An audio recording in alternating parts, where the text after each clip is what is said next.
Okay, ఇప్పుడు పల్లవి ప్రశాంత్ కోసం వచ్చారా? అవును. సో తను విన్ కాకుండా మరి పరిస్థితి ఎలా ఉండబోతుంది అనుకుంటున్నారు? తప్పకుండా విన్ అవుతాడు. అంత కాన్ఫిడెంట్ గా ఎందుకు చెప్తున్నావు? సో ఓటింగ్స్ తక్కువ వస్తున్నాయి అంటున్నారు. అట్లేం లేదు, మా పరంగా మేమైతే చేస్తున్నాము. ఓటింగ్ అయితే బాగుంది.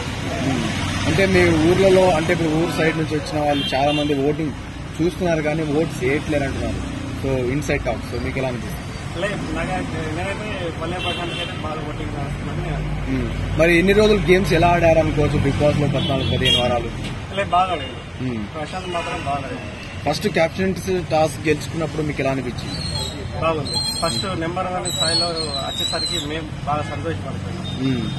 ఎందుకంటే మేము కూడా పల్లెటూరు నుంచి, ఒక పల్లెటూరు వ్యక్తి ఇట్లా బిగ్ బాస్ లో వచ్చి ఇంత విన్ చేస్తానంటే మాకు కూడా బాగా సంతోషం.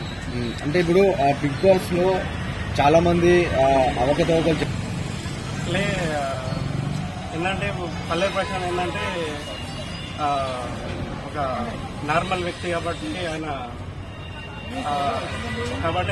Real show. సో ఓవరాల్ గా ఒక్క మాటలో చెప్పాలంటే ఈసారి బిగ్ బాస్ టైటిల్ విన్నర్ ఎవరు? నాకు తెలిసి పల్లె ప్రశాంత్.